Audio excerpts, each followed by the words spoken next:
Let's shift our focus to Afghanistan, where over the past 12 months, human rights violations against women and girls have mounted steadily. Despite that women would be allowed to exercise their rights within Sharia law, including the right to work and to study, the Taliban has systematically excluded women and girls from public life. A report.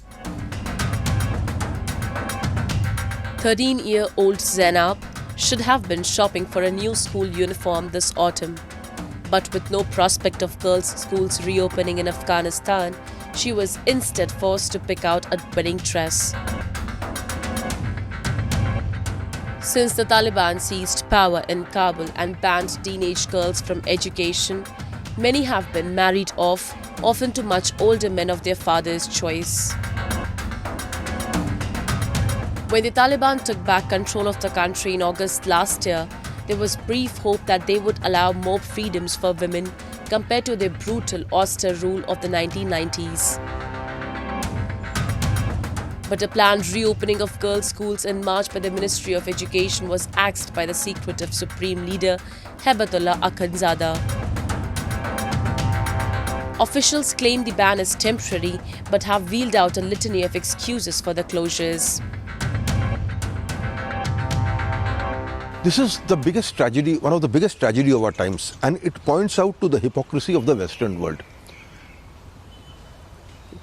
Towards the end of the previous Afghan regime, we were told that this was a different Taliban, one that was more respectful of women, more conscious of women's rights, and that was one of the reasons because of which support was practically withdrawn from the previous regime, and the Taliban was actually permitted to take over. It has turned out to be completely false.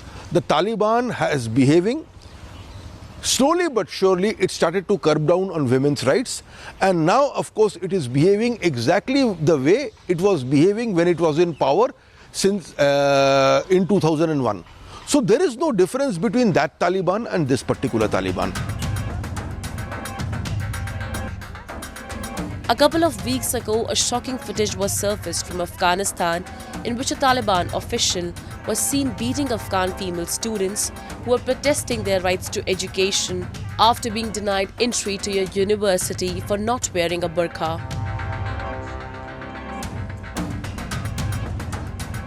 Afghanistan is the only country in the world where girls are banned from going to high schools and effectively banned from political participation. Today, the Taliban group have imposed a primitive government with harsh rules, erasing centuries of female progress. The hardliners have denied millions of women the right to an education, fired tens of thousands of women from government jobs, and outlawed their businesses and various sorts of activism. A recent analysis by the UN Children's Fund, UNICEF, found that prohibiting girls from attending high school also has a financial cost, costing the nation 2.5% of its annual GDP. According to UNICEF, if the 3 million girls in the current cohort finished secondary school and entered the workforce, the Afghan economy would grow by at least $5.4 billion. However, it appears that under the current circumstances, their contribution is headed towards zero. This has been the hypocrisy of a lot of societies, including Taliban, including Afghanistan, including Pakistan, that all these misogynist laws, this wrong interpretation of Islam through which women are degraded into second-class citizens is for the ordinary people, while their family members go to the best of institutions in the rest of the world and live liberated lifestyles.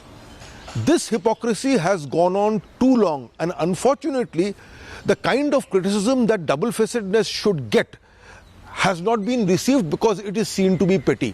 I think it is high time that people start to basically find out who are these administrators. And we are not just talking about Taliban, and we are not just talking about Afghanistan and Pakistan.